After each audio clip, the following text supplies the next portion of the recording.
Good morning students. Class 12th के history के chapter first में आप सभी का स्वागत है। चैप्टर का नाम है हड़प्पा सभ्यता, हड़प्पन सिविलाइजेशन। प्यारे बच्चों, इस वीडियो में हम दो पॉइंट्स पे बात करेंगे। पहला है हड़प्पा सभ्यता का परिचय, इंट्रोडक्शन ऑफ हड़प्पन सिविलाइजेशन, और दूसरा है हड़प्पा सभ्यता की विशेषताएं, फीचर्स ऑफ हड़प्पन सिविलाइजेशन। जब हम हड़प्पा सभ्यता के परिचय की बात करते हैं तो उन पॉइंट्स पर हम डिस्कस करने की कोशिश करेंगे जो हड़प्पा सभ्यता को एक यूनिक सिविलाइजेशन के तौर पे प्रेजेंट करते हैं। हड़प्पा सभ्यता विश्व की प्राचीनतम सभ्यताओं में से एक है। प्राचीन सभ्यताएं जो हड़प्पा के समय की हैं वो हैं मिस्र की सभ्यता यानी कि इजिप्ट की सिविलाइजेशन, मेसोपोटामिया की सभ्यता यानी कि प्रेजेंट इराक है उसकी सभ्यता, हड़प्पा की सभ्यता यानी कि भारत की सभ्यता, और चीन की सभ्यता। भारत में प्रथम नगरीकरण यानी कि फर्स्ट अर्बनाइजेशन का जो एग्जाम्पल हमें देखने को मिलता है वो हड़प्पा सभ्यता में ही देखने को मिलता है। क्षेत्रफल यानी एरिया की दृष्टि से अगर बात करते हैं तो हड़प्पा सभ्यता अपने समकालीन सभ्यताओं में से सबसे बड़ी थी। अगर प्रेजेंट भारत की बात करते हैं तो इसका क्षेत्रफल 32.8 लाख वर्ग किलोमीटर है, जबकि हड़प्पा सभ्यता का जो क्षेत्रफल है वो 13 लाख वर्ग किलोमीटर के आसपास है। यानी कि आज के भारत का ये 1/3 एरिया बनता है, जो इजिप्ट और मेसोपोटामिया दोनों सभ्यताओं को अगर मिला दिया जाए तो उससे भी ज़्यादा बनता है। जब हम हड़प्पा सभ्यता की बात करते हैं तो ये भी देखते हैं कि औपनिवेशिक काल में यानी कि कॉलोनियल पीरियड में ये एक ग्रेट अचीवमेंट के तौर पे मानी जाती है, और इस अचीवमेंट को देखते हुए वर्ल्ड अटेंशन, विश्व के लोगों का ध्यान इस सभ्यता की ओर जाता है। अब हम बात करते हैं हड़प्पा सभ्यता के फीचर्स की, इसकी विशेषताओं की।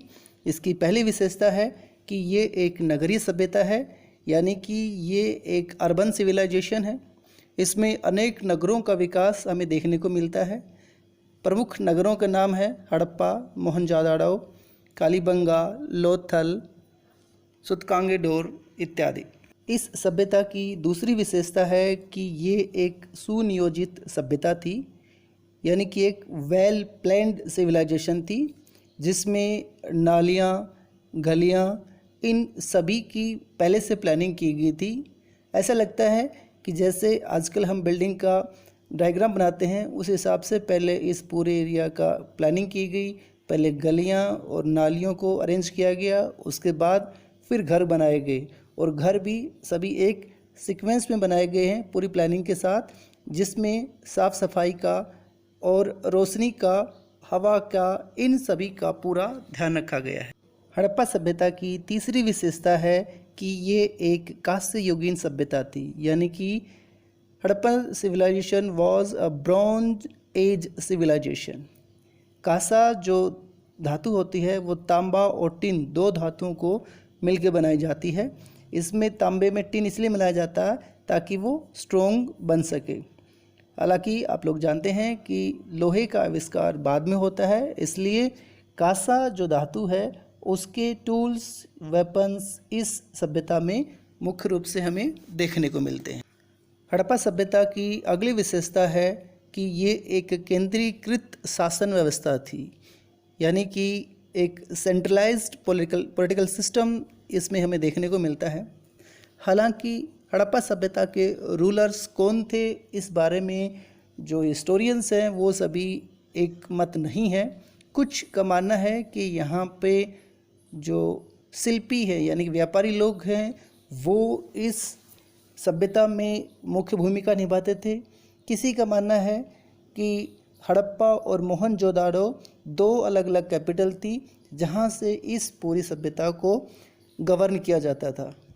हम सेंट्रलाइज सिस्टम इसलिए भी मान सकते हैं क्योंकि इस पूरी सिविलाइजेशन की डिफरेंट जो एलिमेंट्स है उन सभी में यूनिफॉर्मिटी यानी कि एक रूपता देखने को मिलती है।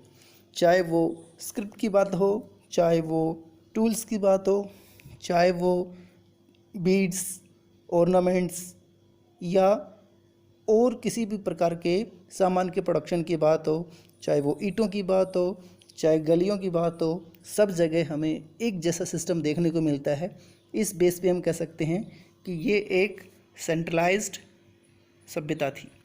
हड़प्पा सभ्यता की अगली जो विशेषता है वो है ट्रेड सेंट्रलाइज्ड सिविलाइजेशन या ट्रेड सेंटर्ड सिविलाइजेशन, यानी कि व्यापार प्रधान सभ्यता।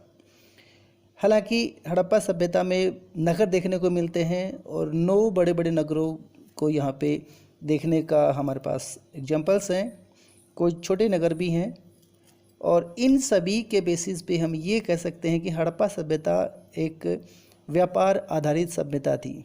अफ़गानिस्तान, पाकिस्तान और भारत के विभिन्न क्षेत्रों से अलग अलग चीज़ों का आदान प्रदान होता था। फॉर एग्जांपल तांबा है, टिन है या फिर सोना है, ये भारत के अलग अलग क्षेत्रों से मंगवाया जाता था। बहुत से जो स्थल हैं, जो समुद्र के किनारे हैं, वहाँ से हमें व्यापार के बारे में जानकारी मिलती है। बहुत प्रकार की जो चीज़ें हैं वो दूसरी सभ्यताओं में भी हमें देखने को मिलती हैं, और इन सभी बेसिस पे ये हम कह सकते हैं कि हड़प्पा सभ्यता एक ट्रेड सेंटर्ड सिविलाइजेशन थी, यानी कि व्यापार आधारित एक सभ्यता थी। हड़प्पा सभ्यता की अगली विशेषता है लिपि का ज्ञान, यानी कि नॉलेज ऑफ स्क्रिप्ट। हड़प्पा सभ्यता की जो लिपि है वो पिक्टोग्राफिक स्टाइल की है, यानी कि चित्रात्मक लिपि है, यानी कि चित्रों के द्वारा इस लिपि को लिखा गया है। 375 से लेकर के 400 के आसपास इस लिपि के संकेत हमें मिलते हैं। हालांकि विद्वान इस लिपि को पढ़ने की कोशिश कर रहे हैं, इसको पढ़ा नहीं गया है। इसका मुख्य कारण ये बताया गया है कि ये जो लिपि है ये बहुत छोटे साइज़ के संकेतों में लिखी गई है और अधिकतर सील्स या मोहरों पे लिखी गई है। इजिप्ट या मेसोपोटामियाई जो लिपि है, स्क्रिप्ट है, उसकी तरह इसको एक से ज़्यादा भाषाओं में भी हमारे पास ऐसा कोई एविडेंस नहीं मिला है जिसको तुलना करके इस लिपि को पढ़ा जा सके। लेकिन हड़प्पा सभ्यता के लोगों को लिपि का ज्ञान अवश्य था। इस सभ्यता की अगली फीचर है या विशेषता है कि ये एक विकसित सभ्यता थी, यानी कि ये एक डेवलप्ड सिविलाइजेशन थी। हर सभ्यता के विकास का एक अपना स्केल होता है, पैरामीटर होता है। बहुत सी चीज़ें हैं जो उस सभ्यता के विकास के स्तर को दिखाती हैं। हड़प्पा सभ्यता अपने विकास के ऊपरी स्तर पे या उच्च स्तर पे पहुंची हुई थी। ये जानकारी या इस प्रकार के संकेत हम इसकी जो विभिन्न प्रकार के क्राफ्ट हैं या इसकी जो स्क्रिप्ट है या इसके beads, seals, size of bricks और बहुत सी प्रकार की बातें हैं, इन सभी बातों के बेसिस पर हम ये कह सकते हैं हड़प्पा सभ्यता एक विकसित सभ्यता थी। प्यारे बच्चों, हमने इस वीडियो में हड़प्पा सभ्यता जो फर्स्ट चैप्टर है क्लास 12th का, इसके 2 सब टॉपिकों के बारे में डिस्कस किया है। पहला इसके इंट्रोडक्शन के बारे में, दूसरा इसके फीचर्स के बारे में। उम्मीद है कि दोनों टॉपिक क्लियर हो गए। प्यारे बच्चों, आइए एक बार फिर से इस पूरे टॉपिक को हम एक बार रिवाइज करते हैं। इस लेक्चर में हमने 2 टॉपिक लिए हैं। पहला है इंट्रोडक्शन का, परिचय का। इसके मेन पॉइंट्स इस प्रकार थे कि हड़प्पा सभ्यता विश्व की प्राचीन सभ्यताओं में से एक है। दूसरा पॉइंट था भारत में ये प्रथम नगरीकरण का उदाहरण है। तीसरा, क्षेत्र की दृष्टि से ये सबसे बड़ी सभ्यता है। और चौथा, औपनिवेशिक काल की ये महत्वपूर्ण उपलब्धि है। इसी तरह हड़प्पा सभ्यता की विशेषताएं जो हमारा दूसरा टॉपिक था, उसके मेन पॉइंट्स हैं, जैसे ये एक नगरीय सभ्यता है, ये एक सुनियोजित सभ्यता थी। तीसरा, ये कांस्य युगीन सभ्यता है। चौथा, ये एक केंद्रीकृत शासन व्यवस्था है। पांचवा, ये व्यापार प्रधान सभ्यता है। छठा, इसमें लिपि का ज्ञान था। और 7th लास्ट, ये एक विकसित सभ्यता थी। बच्चों, उम्मीद करते हैं ये टॉपिक आपको अच्छे से क्लियर हो गया होगा। अगर कोई डाउट रहता है तो वीडियो को दोबारा से देखें। तब तक के लिए आप अपने आप को तैयार रखिए। हम मिलेंगे एक नए वीडियो के साथ। धन्यवाद।